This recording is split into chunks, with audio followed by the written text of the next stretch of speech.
Hello, magandang araw. Yung part 1 ng ating video ay na-upload na natin sa YouTube channel. So, ang susunod naman natin ngayon yung part 2 supposedly. Kaya lang yung part 1 na na-discuss natin, hanggang non-financial database lang, no, naputol. Uh, Nagkaroon na ng problem. Then, actually, nag-shutdown yung computer ko. Then, bumalik ako ngayon dito para to complete yung part 1, yung books of accounts. Now, sa books of accounts, edi magiging part 2 na ito na kung sakasakali. So, going back to finish this discussion about books of account. So, dito tayo natapos nung nakaraang part 1 sa sales journal. So, bilang recap ng ating napag-usapan, dito sa home, meron tayong flowchart, no? System flowchart na kung saan na-discuss natin yung part 1, yung profile, customer, supplier accounts. These are accumulation of non-financial database. So now we're going to the financial database na. No? So nagre-record tayo sa ating mga books of account, usually yung anim, no? Yung sales journal, yung cash receipts journal, yung purchase journal, disbursement journal, and the ledger. Ito yung 6 major books na minimaintain natin para sa accounting record at pati sa taxation. So dito sa books na to, nakahati in major parts. Yung revenue cycle, saka yung disbursement cycle, saka yung mga other books. No? Yung revenue cycle, ang topic dyan is lahat ng transactions from the billing to the collection. Simple like that. Yung disbursement cycle naman no, ay upon purchase, then upon payment na, to payment. So yun ang disbursement cycle. So ngayon dito ba tayo sa revenue cycle na kung saan magre-record tayo sa 3 books, yung sales journal, yung minor book na credit memo, saka yung cash receipts journal. So we go now. Sales journal. So kailan ba natin ginagamit ang sales journal? To record yung lahat ng sales on trade na on account. Now, pag sinabi natin on account ay natapos na natin yung service, na-deliver na natin or na-perform, ibibill na natin yung customer. So, hindi pa tayo makatanggap ng bayad. Okay? So, parang binil lang natin, then ang payment, medyo pwede bukas o pwede sa ibang araw. Depende sa term. So, importante dito, under the EOPT, ay kailangan mong magkaroon ng distinct term or agreement between your customer.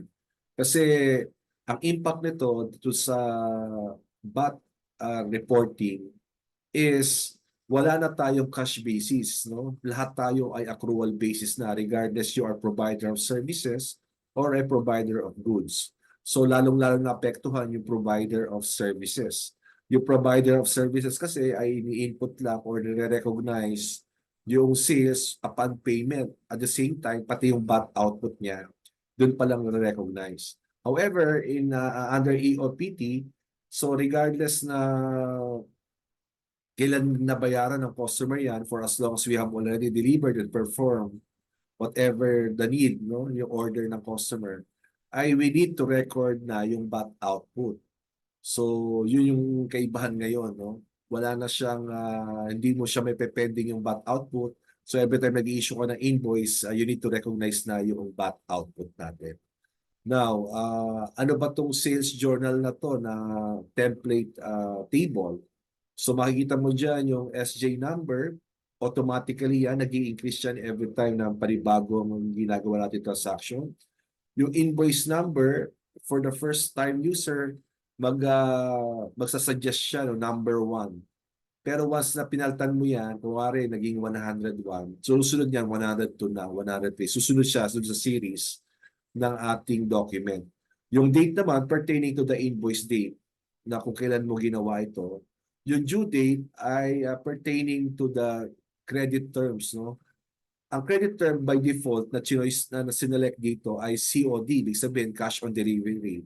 So pagka-deliver na yun, kailangan mo na magbayad. Pero sometimes hindi pa ready yung customer magbayad o bukas na lang. So okay lang din yun. No? At least na-record na natin kaagad yung sales natin at yung particular VAT output. So, pwede mo namang palitan ito, net of 5, net of 10 days, net of 15, net of 30, 45, 60. So ito lang yung mga choices na nandito.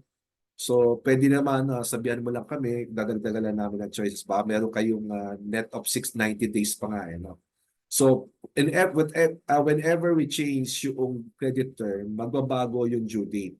Pero upon clicking the new button only, no? Halimbawa, net of 30 days. So June 10 pa rin ito nakalagay. Kapag click mo yung new, ayun, mag-a-adjust na siya into 30 days, no, plus 30 days. Ito ay straight computation, walang regardless nung Sunday or Saturday or Sunday, no, but straight computation siya. So, to continue, I'll go back it to COD na lang para for demonstration purposes. No? So, mag-renew ako ngayon. So, so titignan mo ngayon yung invoice number mo kung ano susunod na series. O for example, 101 tayo. Okay. So, teka lang. Ano ba ang nature ng business natin? Kaya puntahan ko lang itong profile. ABC Sample Office Supplies Trading. So, meaning to say, nagbebenta tayo ng mga office supplies. So, ayun ang ito ang ating ano ngayon, no, susundin, no, bilang sample. Tayo ay isang trading company. So balikan ko yung sales journal. So kapag nagbalikan ko yung mabalik ulit sa new. So for example, 101 yung ating invoice na gagamitin. Then date automatically, pero pwede mo siyang baguhin since naka-white field siya. Nag-suggest lang siya para hindi ka na mag-type kaagad, no? Pero yung mga gray button na yan, gray boxes na yan, ibig sabihin yan, system provided na yan, no? So, inassume niya na yung entry kaagad para hindi ka na mag-isip ng entry. So, to continue, delivery reference, yung delivery reference, ito yung DR. Kung gumagamit ka ng DR, o yung sulat mo dito yung DR number. O for example, DR number 0065. Depende yan kung ano yung DR number mo nakasunod. No? Pero in our case, hindi na natin lalagyan. So customer, so yung customer name, remember, nagpasok na tayo ng customer doon. So ito yung mga pinasok natin. Pero binago ko na iba. Pinalitan ko ito na iba yung nabuksan ko na file. So ito yung nilagay natin. Tatlo, no? Tatlo pwede madagdagan niya. So haba yung list nito kung for as long as marami kang mga customer name na napasok dito sa customer database. So ito, mamimili ka dyan or either i-type mo, no?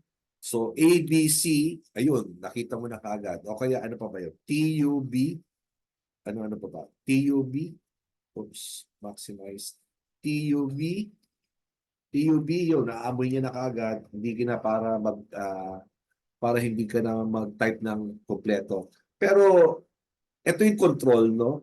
Hindi ka pwedeng mag-type dito ng isang company na hindi naka-register do sa customer name. So hindi siya tatanggapin ng system. So only those customer that has been posted in the customer database ang kanyang tatanggapin. Bakit? Application control to na to make it sure kasi yung sa customer, marami ng information tayo nilagay tulad ng mga TIN, yung address, saka yung type ng bot sales type natin, no?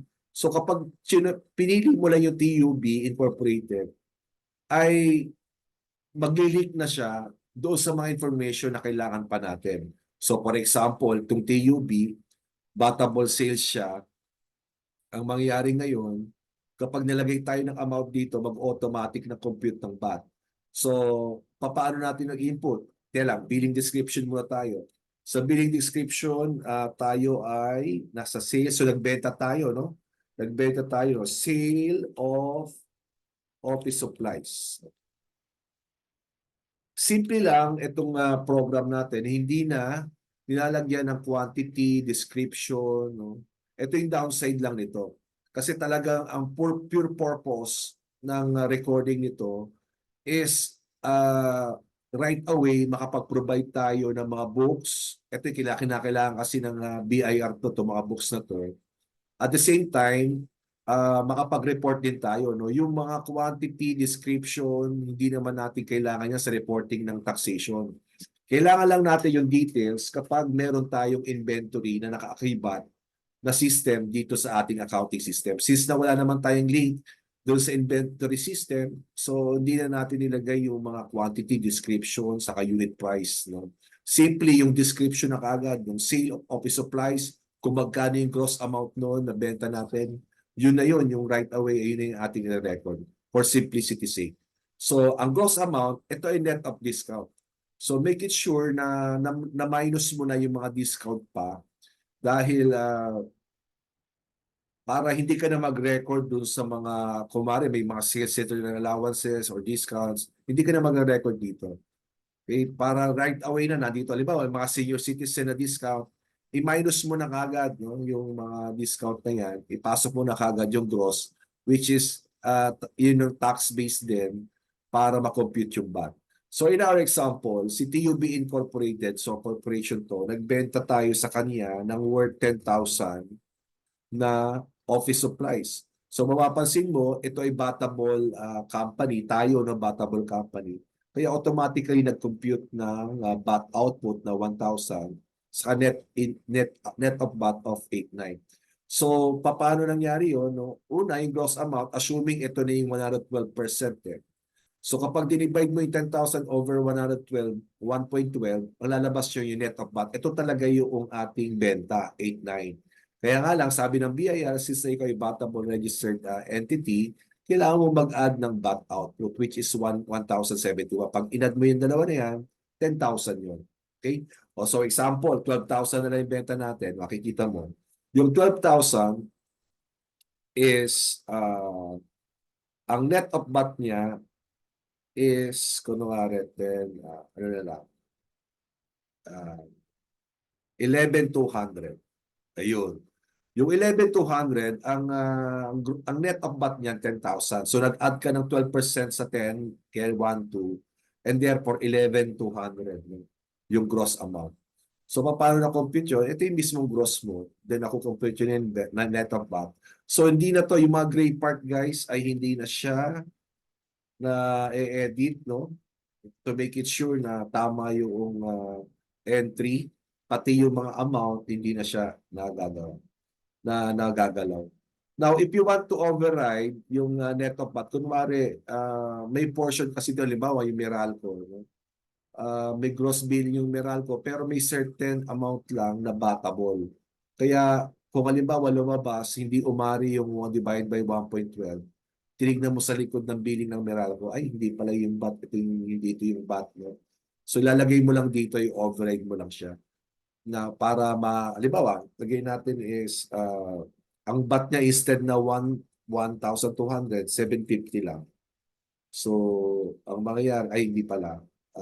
Kunwari, ang VAT ay, tika balik, 10,000 yan, no? Ang batable lang is 11. Yung, ano ba? Tika lang. 11,000. So, 200 lang yung batable.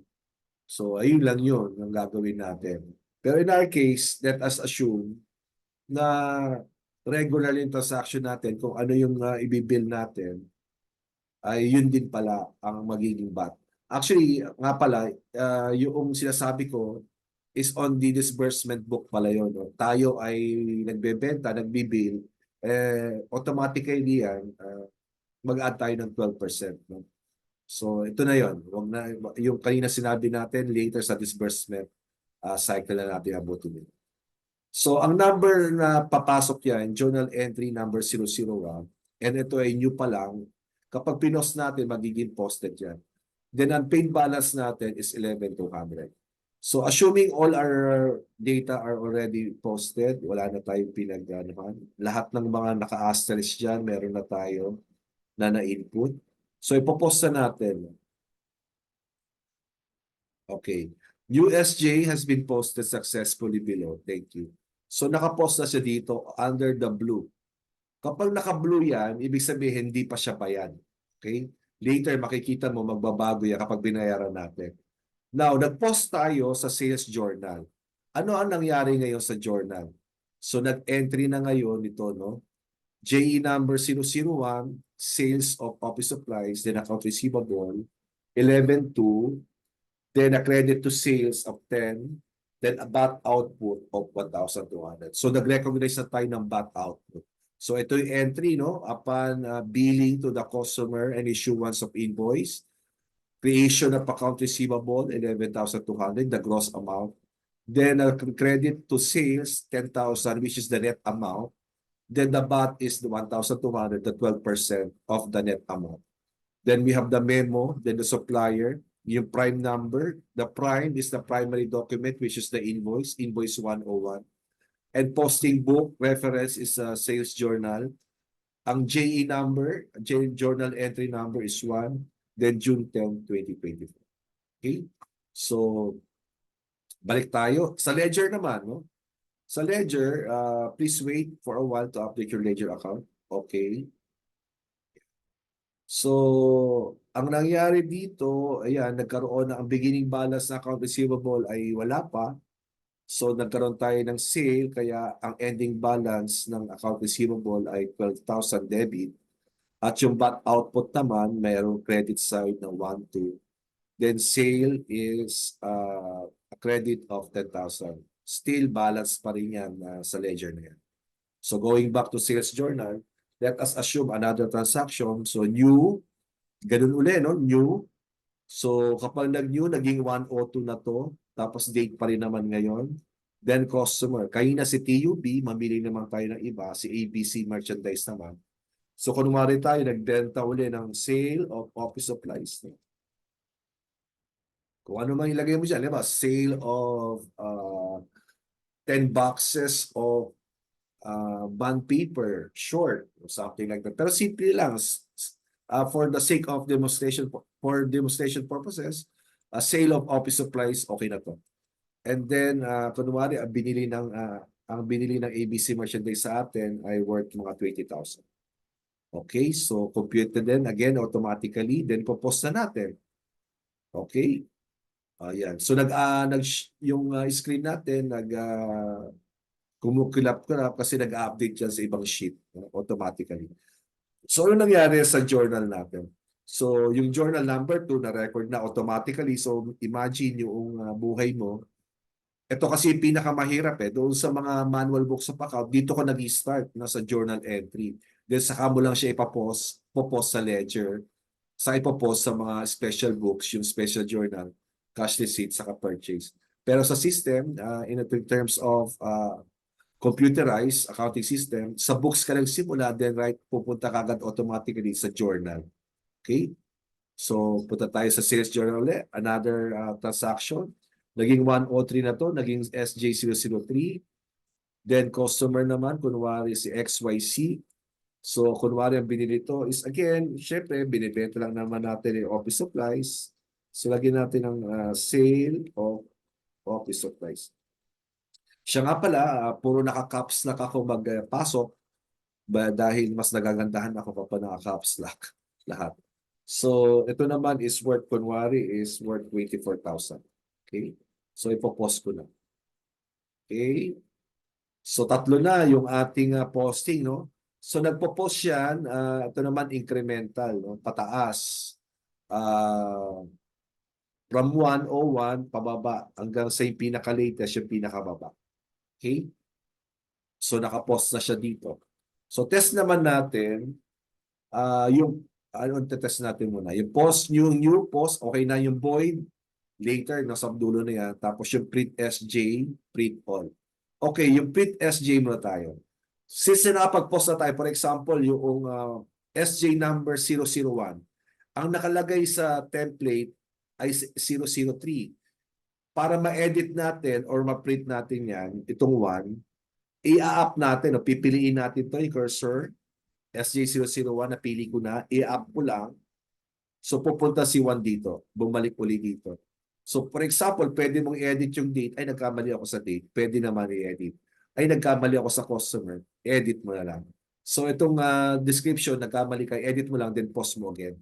Pero yung itong mga gray part, hindi mo na siya may edit, pati yung amount. Kung nagkamali ka man dito, ang gagawin mo, ika-cancel mo na lang talaga yan, i-void mo, then mag-create ka na ng panibago. No? Pati itong SI number na 101, i-void mo na rin yan. Mag-create ka na ng panibago. So, for example, wala naman tayong i-edit. Ang gawin natin is yung ipiprint natin yung sales journal. So, ipiprint natin, pindutin mo na yung print sales journal. So, lalabas dito, no?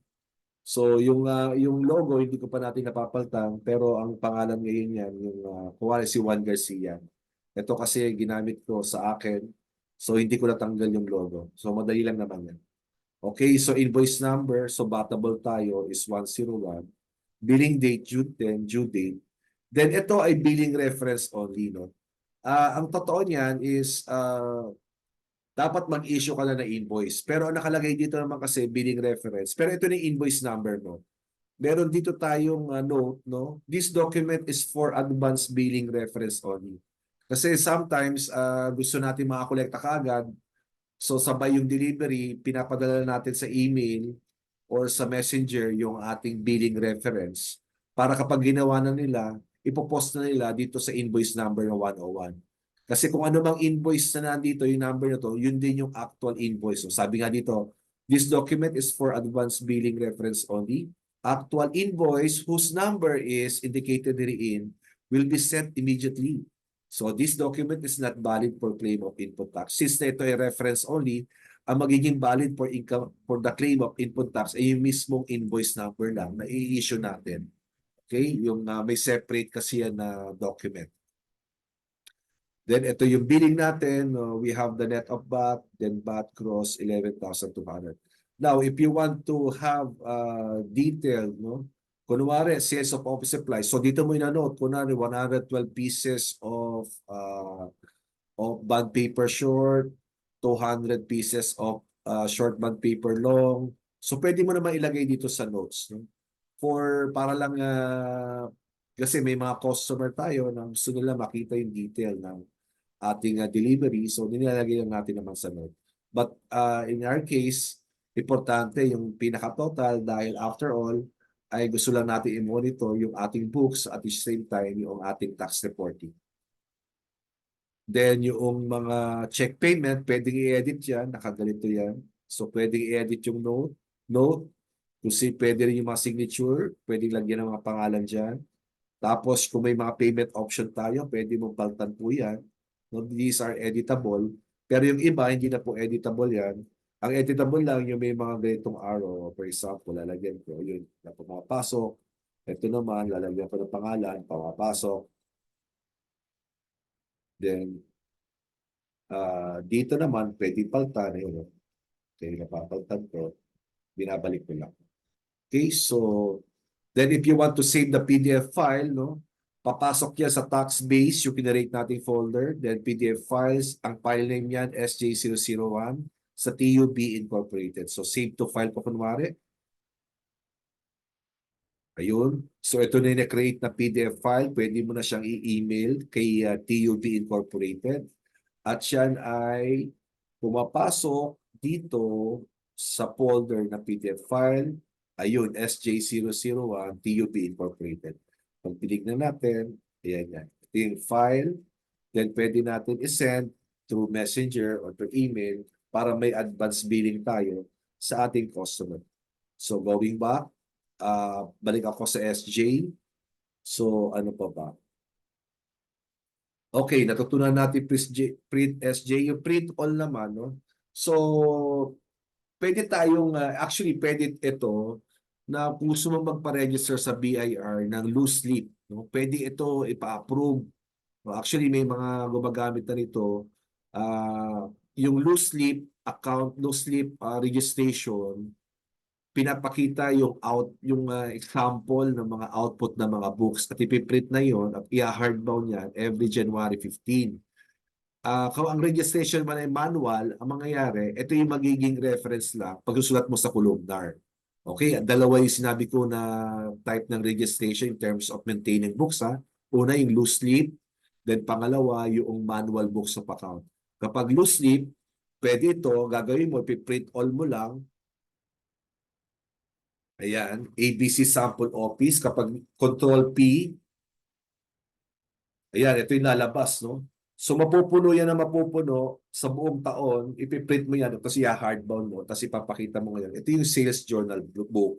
Now, kapag naman ang manual book of accounting ang mode mo, is ito yung gagayahin mo sa columnar. Ito yung papasok mo. Sir, paano yung columnar namin?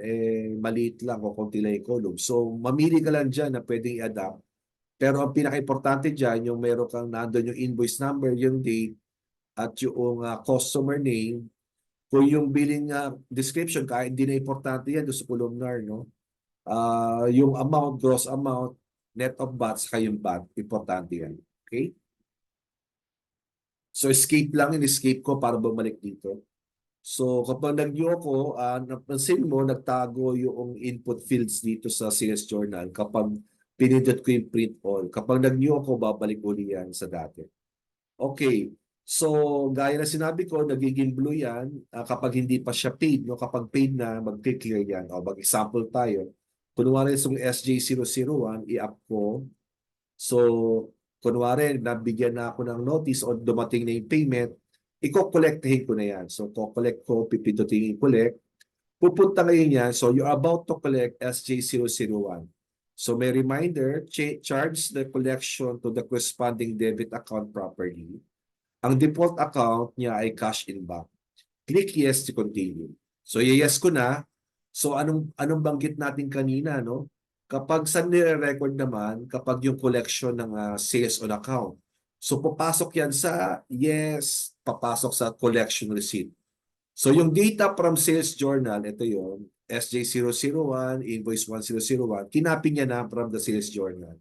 Pati yung date niya yung pwedeng editable kung anong date na nakolekta. Then yung customer name, so naandyan na, nakapasok na. Hindi ka na hindi ka na, actually, wala ka nang gagawin dito eh. Kung tama lahat ito, checkin mo na lang. Pero ang sabi doon, reminder charges mo daw sa anong debit account. Ano ibig sabihin nun? Yung natanggap mong payment, saan mo i-deposit? Dito, naka-default cash in bank. Pwede mo siyang gawin kuwari, cash yung dumating at magiging part ng petty cash mo, sa petty cash mo ipapasok. Ngayon, kung may other than bank ka dyan, kunwari, naglagay ka sa account ng GCash, GCash account, so lagay mo dyan pumasok sa GCash. O kaya sa Paymaya, o kaya yung cash in bank, nilagay mo further description sa account title, nilagyan mo na cash in bank BDO, o kaya cash in bank PNB, cash in bank whatever bank, kasi marami kang depository bank. So pwede mo naman ilagay doon sa account, no? Pero ang default niya dito sa cash in bank, papasok. Assuming dineposito mo yung collection mo papuntang cash in bank. So ano ang mangyayari ngayon sa cash in bank? Supposedly mag-i-increase yun ng 11,200 kung ito ang itong re-receivein mo. So meron itong, kaya naging naka-white field yan, meaning to say, pwede, ang system tinatanggap niya kahit partial payment lang. No? Kapag full payment, ito yung 11,200. Kapag partial lang, kuwari 7,000. So 7,000 lang yung i-receive niya, ma-record niya. So yung pagdating sa sales journal na yung SJ001 na kanina ay 12,000, magkakaroon siya ng unpaid balance na lang ng 12 minus 5,000 na lang. So let us assume, kunwari 7,000 lang yung naging partial lang. Hindi, ano yung gawin muna natin is yung full amount, 11,200. Saka sa ibang invoice na tayo, mag-partial. No? So anong epekto nito kapag ito na pumasok? So imagine, balikan ko lang sales journal. No? So inap ko tong one. Ito na yung data. So i-collect ko na. So yes ko. So pumasok yung data dito sa collection receipt. So halos wala na akong nilalagay na sa mga column. All I need to do is post it. No? Ngayon, kung meron kang changes, halimbawa itong debit account, saan mo i-charge, saan mo i-deposit, babaguhin mo yan. At yung gross billing, kung partial, kung magkano yung partial payment. Pero in our case, full payment kunwari na gagawin. So 11,200 na ngayon. Ipopost ko ngayon. Yan, okay? So maraming flicker yung screen dahil marami siyang in-update na sheet. No? So new CR has been posted successfully below, then thank you. So lumabas na dito, nakapost na yan. No? Yan. So anong epekto ngayon doon sa sales journal? So tingnan natin SJ001. May note din dito paid SJ. So puntahan ko si SJ, ayun, naging white na siya. Ibig sabihin, tapos ito yung CR number, ito yung payment. So kapag inap ko to, SJ001, puro naka-gray part na. Ibig sabihin, wala ka nang mababago dyan. No? Ang gross amount 11, nakatanggap ka ng payment, nabayaran na, and therefore, unpaid balance mo is 0. So automatically, nag-update yung sales journal natin. So ang natitira na lang na hindi nababayaran, ito nakakulay blue, yung SJ002 at yung SJ003. So ano nangyari naman sa journal? Punta natin yung journal. So ang nangyari, upon clicking yung posting doon sa credit, collection receipt, I mean, under the prime number of 101, ang memo niyan, collection, no, sale of office supplies. So yung collection nitong SJ, collection yung isa, no? Itong SJ001. No? So ang entry ay cash in bank, pumasok sa cash in bank, then credit account receivable 11.2. So ngayon, ano ang nangyari ngayon sa receivable ngayon? So since na marami na tayong receivable na pinasok, so kung 11 to to, tapos nadagdagan ng 20, so 32 at 31,200, 31,200 plus 24,000, so huwag na nga lang. Tapos nabawasan yung receivable natin. Saan natin makikita ngayon? This is siyempre si Ledger. Punta natin yung Ledger. Sabi diyan, please wait for a while to update your ledger. No? Click OK to continue. So mabilis lang naman yan. Papasok kapag in-OK mo, pupunta sa ledger yan. Tapos magpi-flicker ng konti. Yun. Your ledger has been updated. No? So tingnan natin yung galaw ng receivable. So beginning, wala naman tayo. Then nagkaroon ng collection. Then yung SJ01, 1, 2, 3. Ito yung tatlo na receivable.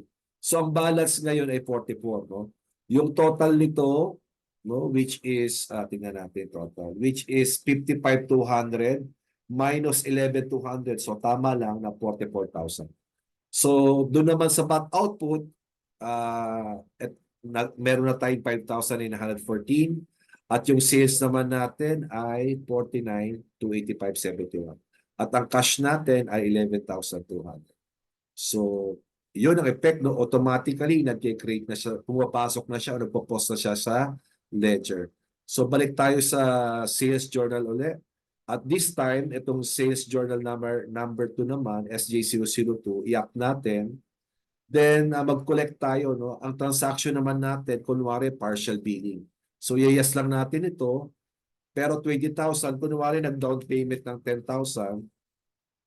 So ipapost na natin, cash in bank din papasok. Then post natin. Okay. Yun, no? Marami nag-flicker kasi in-update niya yung mga sheets na ibang mga books. So ngayon ay nandito na SCR002. Ito na yung posting yan, yung dito. So ano epekto ngayon dito sa SJ002? Punta natin si SJ. So nakagulay blue pa rin, no? Pero meron nakamark dito, 002. Ba't ganon? So tignan natin, i-up natin. Kasi teka, 10,000, may balance pa kasi 10,000. Kaya even though meron na siyang collection or adjustment na nangyari, eh meron pa rin natitirang 10,000. O so for example naman, balikan natin ulit. Hindi, nagbago yung isip yung kliyente. Ito na yung 10,000 ulit. Kinabukasan kunwari. So pinuntahan ko lang, teka lang. Pinuntahan ko lang si SG002, inap ko, then collect, pupunta ngayon sa CR. Ayan, yung balance nila ng natitira ang papasok dito. O for example, itong 10,000 na nabayaran na, no? At papasok rin natin sa cash in bank. Then gagawin natin, ipopost lang natin yan. Then okay. So yung 1, 2, may 3 na tayo transaction. No? Parehas na may SJ002 to dahil pinag-split yung payment. So anong nangyari sa sales journal? Ayun, naging kulay puti na. At makikita mo na may dalawang reference for the payment. Isang CR002 saka CR003. So anong nangyari naman sa journal? So journal number 6 na pumasok. No? Ito yung kanina yung 5. Nag-collect tayo ng 10,000 and then nabawasan yung receivable ng 10,000. Then at the same time, yung journal entry 006, cash in bank, another 10,000, then account receivable, 10,000. At kapag pinuntahan natin yung ledger, mag-automatically ulito. Pak, pak, pak, pak. Yung ledger updated, tingnan natin. In terms of collection, no, nakakolekta tayong 210 ngayon, kaya pera natin 31,200. Then yung receivable, nabawasan na ng dalawa, which is 10 plus 10, ito yung 20,000 yun. Then yung bat output natin, hindi naman naapektuhan dahil na-recognize natin to when the time na nag-bill tayo. Then yung sales naman natin, hindi naman naapektuhan because it was recognized upon billing din o approval. So balik tayo sa sales journal. May natitira pa tayong isa na sample. Ito gagawin naman natin ngayon. Nagkataon na, for example lang, no? Na-record na natin. Kunwari, tumagal ng panahon. O kaya, sales return muna tayo. No? Sales return and allowances. Ano ibig sabihin ng sales return, returns and allowances? Anong pinagkaiba nun? Yung sales returns ay yung partial na delivery mo, kunwari due to reject or kaya damage, binalik. Kunwari worth, ano ba to? Worth 24,000. Balik natin 3, i-up natin. 24,000. So tumawag yung ating customer, teka lang po sir, yung delivery nyo, yung worth 4,000 ay damage, ibabalik na ho namin. So napatunayan naman natin, kunwari na yung worth na merchandise na yun may damage. O sige, ang gagawin namin, mag-i-issue kami ng credit memo para mabawasan yung unang billing namin. Dati 24, ma-minus kami ng 4,000. So anong gagawin mo yan? Ang sample yan ay sales returns and allowances. Yung isa naman na credit memo, yung recording of allowance for doubtful accounts. No? Yung allowance for doubtful accounts ay nire-recognize siya kapag lumampas na sa credit term, nag-overdue na yung ating billing. No? For example, net of 30 days, lumampas na yung 30 days, kunwari ito ay June 10, July 10 yung due date, tapos lumampas na, hindi pa bayad. So pwede natin yun gawing allowance for doubtful accounts. Pero sometimes, kalimitan, normal lang kasi sa nangyayari sa kumpanya na talaga nagde-delay yung customer. So kung ang record naman ng customer, even though nagde-delay, ay nagbabayad naman, so there's no reason para mag-declare tayo ng uncollectible accounts. So upon na to, discretion ng management, kung i-allow na gagawing uncollectible accounts na yung certain na billing natin doon sa customer na yon. So ang implication nito na sa taxation, sa VAT output, since na kanina dineclare natin upon recognition of sales, dineclare kagad natin VAT output. So ibig sabihin parang lugi tayo dyan kasi hindi pa natin nakakolekta, meron na tayong VAT output na kailangan isabit sa BIR. So in that case, for example, halimbawa, naging uncollectible siya, mababawi mo ngayon yung VAT output mo nang declare yung nakaraang quarter, ngayong susunod na quarter lang. So magiging uncollectible na siya. So marireverse ngayon yung VAT output. Magiging negative VAT output siya. Parang kumbaga credit doon sa dineclare mong output dati. Para syempre naman hindi ka malugi. No? Alam din naman ng BIR na unfair sa iyo na mag-remit ng output pero yet hindi pala na-collected. So allow naman yan. Kaya lang properly documented dapat. No? And that is why yung ating system ay nagkaroon ng credit memo na template para maipakita natin, may support na talaga yan ni-record namin na naging doubtful accounts at based kasi sa agreement namin, lumampas siya sa doon sa aming credit term. So makikita naman nila yung sales journal mo, may credit term yan eh. Then yung kapag nakita, okay, sige, magpapayagan ngayon yung reversal na output. Kasi in terms kasi sa mga deduction ng taxation, maingat yung BIR dyan, no? Talagang kailangan ng support, no? Kung sakasakali na ba't mo to binawasan yung output mo. So, anong support mo? So, talaga maingat dyan yung nagbabawas ng payment ng tax. Pero kung nagdadagdag ka, wala silang pakialam doon sa sakali. Okay, so, back to our discussion. So, anong gagawin natin ito? kanina sabi natin, sales return muna, yung worth ng 4,000 na merchandise ay defective, no? Binalik sa atin. So sige, mag-issue tayo ng credit memo. So pipindutin ko na itong issue CM. So you're about to adjust the amount on SJ003. Should you wish to continue, the system will ask you to select what type of adjustment you will going to make. So click if yes if you're ready. So pag nag-yes tayo, magtatanong pa uli yung system kung anong adjustment. Eh sabi ko nga sa iyo, may dalawang klaseng adjustment to. Yung recognition ng sales return and allowances, saka yung recognition of allowance for doubtful accounts. So yes ko na. Ayan. So what transaction do you wish to perform on this SJ0003? So select. Click yes, gusto natin mag-recognize sa allowance for doubtful accounts. Or click no, if you wish to record sales returns or allowances. So ano bang gagawin natin? Teka, yung sales return po, di no ang pipindutin natin. So no tayo. Papasok yan sa credit memo. Yan. So automatically, nag-pick up ng system yung mga data from the sales journal. No?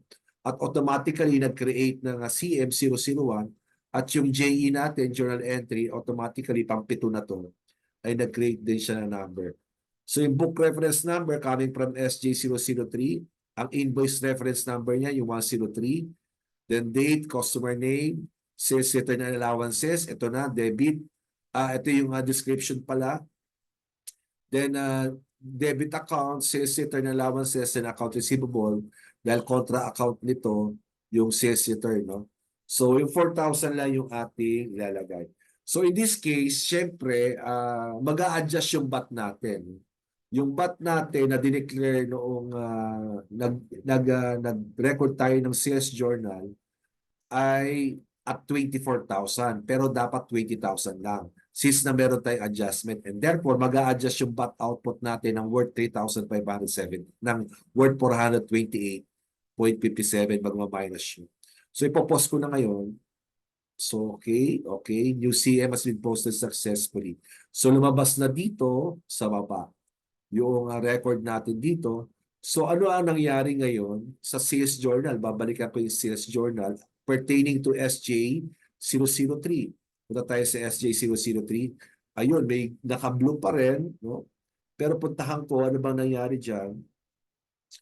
Ayun, no, 24,000 yung gross, tapos unpaid na lang ay 20. Meron din siyang note dito, CM001. Okay? So, yun.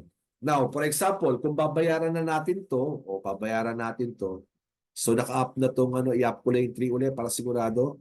Kukolect na, okay, you are about to collect, yes natin yan, papasok na yan sa collection receipt. Date, yung amount na lang na babayaran ng customer. So, makolekta na natin worth 20,000. Pero okay, yung withholding tax nga pala, hindi ko pa na-discuss. So, mamaya magbigay tayo another sample pa. So, 20,000, then gagawin natin ay pause. Okay. UCR has been posted successfully. Okay. So, nandito na sa baba. Okay, ano effect nito sa sales journal natin? Nag-white na siya at meron ng record. Yung una, may CM001 at ngayon may CR004. So, may dalawang transaction, credit memo, saka yung cash receipts journal. Okay. So, 00, kapag inap ko yan, 00. Okay. So, ngayon, mag-renewally ako, hindi ko pa napapakita, demonstrate, kapag may withholding tax naman, no? Upon payment, nag-withheld si customer ng certain percentage. So, in the meantime, mag-pause muna tayo ng isang transaction. So, nag-new ako ngayon. So, one offer na to, yung date din ngayon, nag-automatically, pero naka-COD ako, kaya 610 din yan. So, kunwari si ABC uli. So, sale of office supplies. Then we have, kunwari is 30,000. Okay. Automatically, compute, popos ko na. Okay, new SGS was posted successfully. Okay, so nag-create na siya dito ng 4 ng record at nakakulay blue siya dahil wala pa siyang any payment. So in this case, for example, to number 4, ay i-up ko na, then kukolektahin ko na. So you're about to collect, yes. Okay.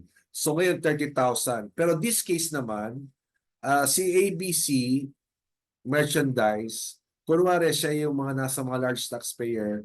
So every time na bumibili yan sa mga supplier nila, nagwi-withheld sila upon payment, no? So ang collection natin is 30,000. Pero itong si ABC merchandise, ang ginawa niya, nag-withhold, no? Ang withholding yan, yung sales natin ng goods, which is office supplies, ang equivalent niyan is 1%. So, ang mangyayari, i-record natin yung deduction yung ni customer sa atin upon payment. Instead na tanggap natin 30, nag-deduct siya ng 1% doon sa 30 sa net of VAT na 30,000. So, ang gagawin, titingnan natin yan. Makikita mo sa resibo naman yan kung magkano yung withholding eh. So for example, nag-withheld ng 1%, i-record mo yung creditable withholding tax. Meron dito up button. So up mo lang. Pupunta ngayon yan dito sa schedule ng mga or listing ng mga withholding taxes, no? So kunwari si customer, si ABC customer, so company to, so single proprietor yan, nag-withheld sa atin ng WI 158. Ito yan, 1% kapag doon sa mga supplier nila ni ABC, no, supplier ni ABC na nagbebenta ng goods, kailangan daw sila mag-withheld ng 1%. So, itong WI 158. So, kapag individual, makikita mo WI. So, withholding individual. Ito namang corporation, WC. Kung tayo ay corporation, WC pipiliin niya. Pero since na tayo as an individual company, WI 158 yung pipiliin niya. So makikita natin to sa 2307 na ibibigay sa atin ng customer natin. Okay? Kung wala man tayo nabigyan ng 2307 kaagad, doon sa resibo niya, i-reflect niya yan yung magkano yung withholding. So ibabagay mo lang, malaman talaga 1%. So ang gagawin ko lang dito, siselect ko itong W158, no, i-cursor ko na andyan, then i-up ko ulit, ibabalik ko doon. So i-up ko na, ayun, nag-compute siya, no? Using WI158, ito yung ATC, Alphanumeric Tax Code, ATC ang tawag, WI58. So 30,000. So imbis na 30,000 matatanggap natin, nag-withheld siya ng 300, ang matatanggap na lang natin ay 29,700. So ipopost na natin. Okay. Ayun. So anong effect ngayon dito sa ating sales journal? Since binayaran naman niya ng buo, may withholding lang itong SJ004. So nabayaran naman ng buo, CR005. Since may withholding, pero okay lang yon, no? Kasi ang entry niyan, ano bang entry ngayon nangyari doon? So ang entry niyan, ito yon, upon collection ng sales office account on the office supplies, I mean, the ABC merchandise, so cash in bank, 29,700. Ito yung natanggap natin pera, pumasok sa cash in bank. Then meron tayo ngayong withholding taxes expanded creditable. Itong withholding tax expanded creditable is a part ng other current asset. Nagiging asset natin yan dahil nagagamit natin ito, yung withholding tax na ginawa ng ating customer. Kapag tayo naman ay magbabayad ng income tax, pwede natin siyang i-minus, no? Kaya nasa debit side, actually nasa asset side siya. Treated as an asset, no? Other current asset, which is 300 pesos. Then the account receivable, syempre at full amount para mawala na yung account receivable. So if you're going to look for the ledger, okay, so yung receivable natin ay wala, zero na, no? Blanco. So ibig sabihin ng blanco, zero. Ibig sabihin lahat na ng receivable ay nakolekta.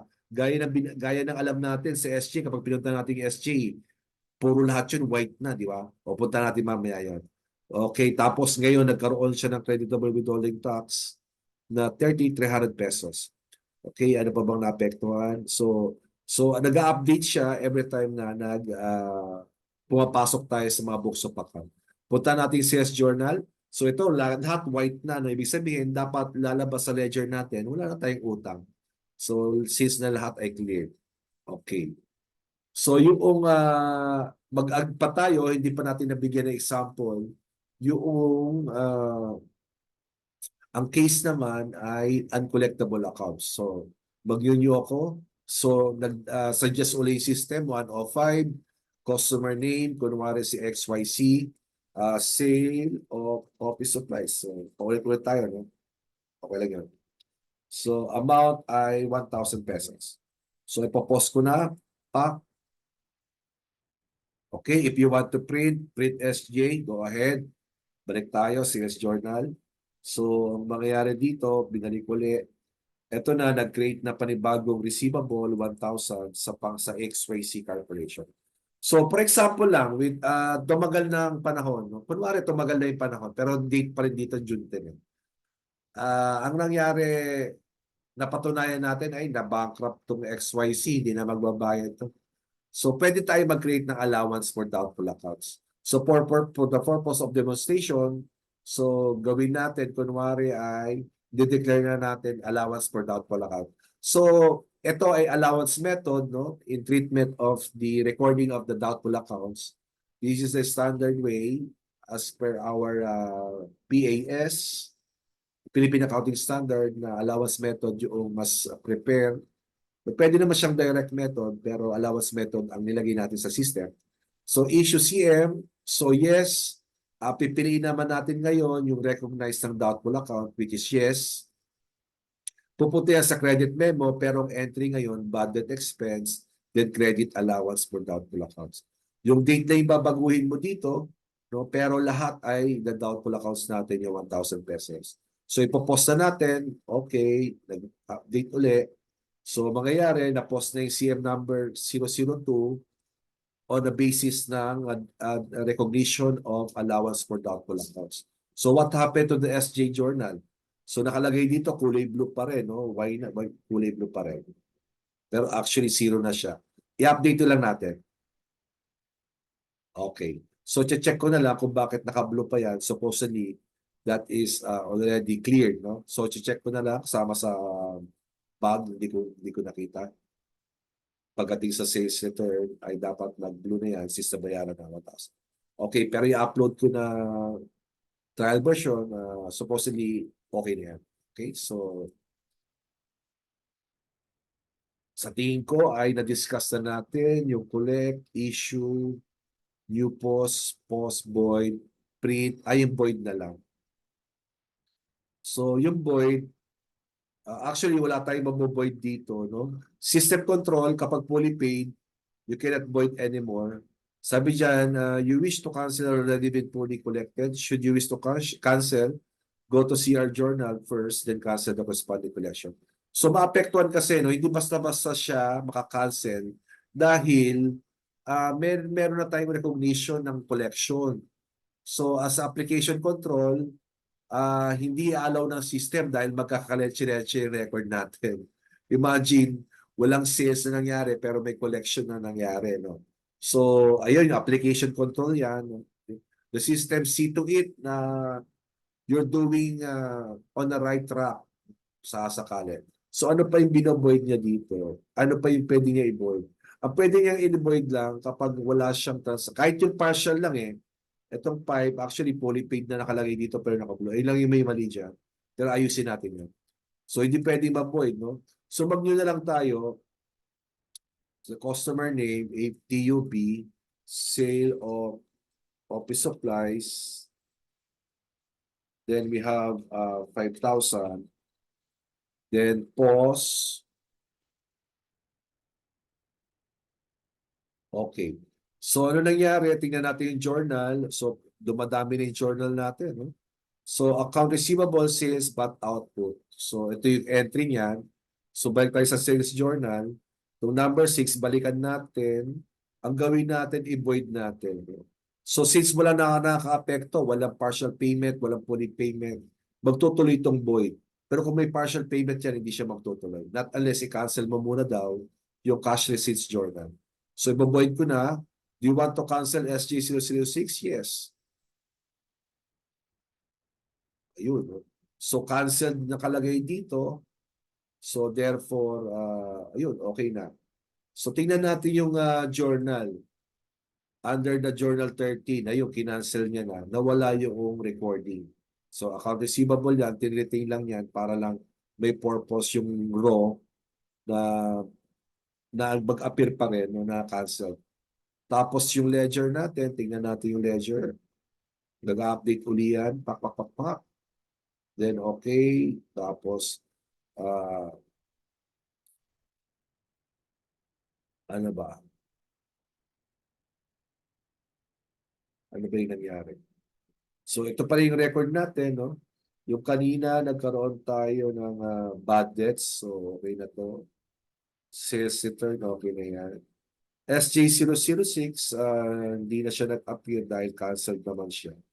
So okay lang yun. Hindi naman nakapekto yan sa sale natin. Okay? Receivable, o ito, dito na-cancel. Dito nag-appear sa receivable. SJ006 kinancel.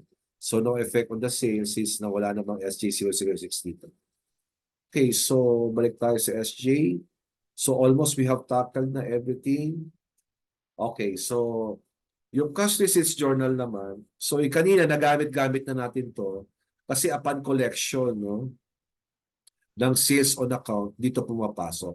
So pero pwede ka rin naman na mag-record dito directly kapag ang transaction ay cash sales no, or other collection. Yung collection of SJ, ito na yung nakaina. Ito naman directly, nagbenta tayo, then dumating ka agad yung payment. No? Parang kaliwaan na nangyari. So in this case, kapag gano'n ang transaction, yung cash sales, so mag-renew lang tayo, i-record natin. Pero this time, nakablanko yung SJ number kasi nga, hindi na natin pinost sa SJ. Nag-direct na tayo dito sa CRJ dahil cash sales to. So, automatically, yung invoice natin, syempre, nag-i-issue tayo ng invoice sa SJ, nag-i-issue rin tayo ng invoice sa CRJ kapag nag-direct tayo. No? So automatically, 105 na yung sinuggest niya. Then June 10, so si customer, kunwari si customer ABC, napakabait, binayaran tayo kagad. So ang description natin, cash sales of office supplies. Then cash in bank, default, no? Pwede mo ilagay sa petty cash or whatever na na-create mo na cash and cash equivalent na account. Then ito ay credit sales no, automatically. Then magkano natanggap mong pera, kunwari ay 5,000 yung worth ng cash sales mo. Then magki-create ng uh, BAT, net of BAT, net of BAT, BAT, then amount to receive 5,000. Again, if ever na nag-withheld yung client natin ng payment, no, instead na 5,000 matatanggap natin, nag-minus siya. Nag-minus ng WI-158. Again. So yung mga naka-red mark dito, yung usually ang ginagamit lagi. No? Yung mga iba, medyo minsan lang gamitin yan. So in W158, select ko na. So yun, nag-compute siya, nag-minus siya ng 1% sa 5,000. So 50,000. Okay, so therefore, ipopost ko na siya. Okay, mali. Ano nangyari? Hindi daw equal. No? Okay, anyway, ika-cancel ko na lang. Maghanap tayong blanco dito. Ika-cancel ko na lang. So titignan ko na lang ulit. So instead na nag-withheld siya, kinancel ko na lang kunwari hindi na lang siya nag-withheld. So ipopost ko na. Balikan natin yung mapa. Okay? So new has been posted successfully below. Thank you. So etong CR006, wala namang SJ dahil directly ni-record natin CRJ. So okay lang. So pwede bang balikan yung mga amount? Okay, nababalikan natin. Okay, okay. So pwedeng i-edit kaso yung mga puti-puti lang. No? Ito, pwedeng i-edit yung mga puti kasi nga maraming puti dito dahil dito tayo mismo nag-transact.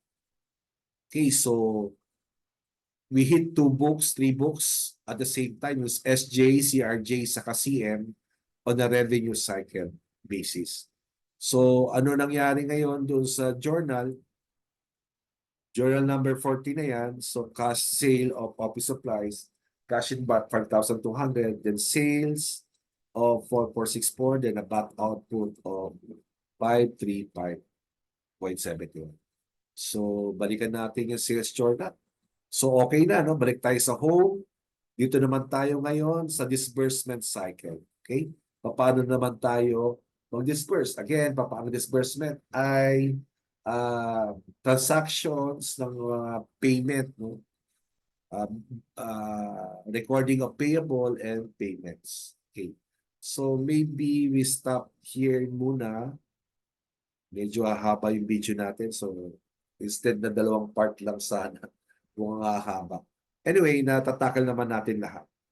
So, in the meantime, let us stop recording. So, see you later on the disbursement cycle.